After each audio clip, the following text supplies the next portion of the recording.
Who is the one person who has made the biggest difference in your life? Who is it that at just the right time helped you, steered you in the right direction, did for you what you could not do for yourself? And because of them, you are a different person. You might even say you don't know where you would be today had it not been for them. In the 1960s and 70s, John Wooden became famous for his winning records as a basketball coach at UCLA. He won 10 national championships in a 12-year period. But before he coached basketball at UCLA, he was the head coach at Indiana State University. Back then it was called Indiana State Teachers College. During his time there, he decided to do something that hadn't been done yet in the sport of basketball. At this point, everyone who played basketball in college and even in the NBA all had one thing in common. They were white. John Wooden understood that the change wouldn't come quickly or easily, but he knew it was time for change. So he recruited a young man by the name of Clarence Walker from East Chicago to come and play for him. It was a bold move for a young coach, and one that would bring all kinds of problems their way. His team went 18-8 that first season, and they were invited to the NAIB tournament.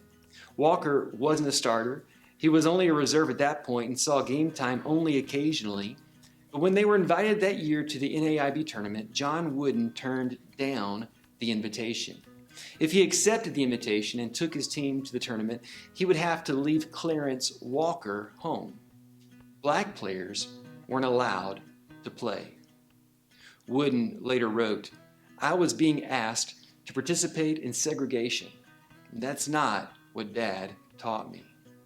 It wasn't until the end of the next season the NAIB tournament had changed their rules and allowed black players to come and to play. Clarence Walker played in 3 postseason tournaments, and he won a national title in 1950. You might think the story is about the difference John Wooden made in Clarence Walker's life, and it is, but it's also about the difference that Clarence Walker no doubt made in John Wooden's life. When you think about who it is in your life that made the biggest difference, you might not have a story like that, but you may think about someone who did something for you and you know you'll never be able to repay them. The reason I want you to think about who that person is for you is because chances are there is someone who needs you to be that person for them. In John 13, verses 34 and 35, Jesus is talking to his disciples. This is hours before he will face the cross. Listen to what Jesus says in this pivotal moment. "So now I am giving you a new commandment. Love each other. Just as I have loved you, you should love each other. Your love for one another will prove to the world that you are my disciples." How did Jesus love them? Right before he said this, he washes their feet, serving them in humility before they have the Passover meal together. And right after this, he goes to the cross where he will sacrifice his life for them, for us, for the world. So how are we to love others? With this same kind of self-sacrificing, feet-washing, cross-carrying kind of love.